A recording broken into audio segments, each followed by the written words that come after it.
रेखा और अमिताभ के बारे में तो सब जानते हैं कि दोनों के अफेयर्स की चर्चाएं बीटाउन में बहुत ही ज़्यादा थीं। लेकिन आपको पता है 80-90 के दशक के कामयाब अभिनेता राज बब्बर और रेखा की बहुत अच्छी केमिस्ट्री थी। जी हाँ, उस वक्त बहुत करीब आ चुकी थी रेखा। एक वक्त इनकी जो करीबी थी वो सुर्खियों में थी।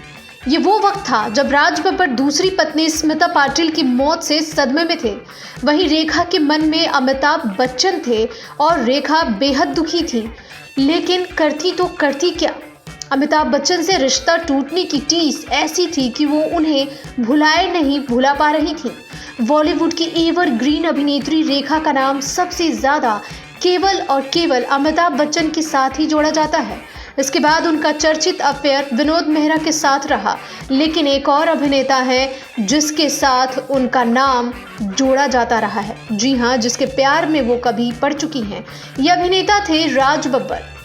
80-90 के दशक में कामयाब अभिनेता राज बब्बर और रेखा की करीबी एक वक्त सुर्खियों में रही।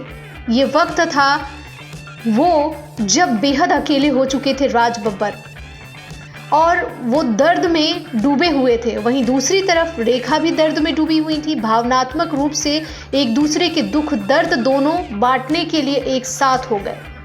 इस दौरान राज और रेखा किसी फिल्म में भी साथ काम कर रहे थे। अकेलेपन में इन्हें एक दूसरे का सहारा मिला। हालांकि राज पर अपनी पहली पत्नी नादिया के पास लौटने का दबाव भी था। वो उनके पास वापस जाना भी चाहते थे, लेकिन रेखा ऐसा कतई नहीं चाहती थी। एक बार की बात है, मीडिया रिपोर्ट्स की माने तो रेखा और राज में इसी बात को लेकर मुंबई की एक भीड़भाड़ वाली सड़क पर जमकर बहस हो गई। रेखा इस दौरान राज से इतनी नाराज हो गई कि वो नंगे पैर ही दौड़ते हुए वहां से चली गई। कहा गया कि यही उनके और राज बब्बर के रिश्ते का अंत था। बाद में कई इंटरव्यूज में रेखा से जब इस मामले पर सवाल किया गया तो उन्होंने पल्ला झाड़ते हुए ऐसी किसी घटना से इनकार कर दिया।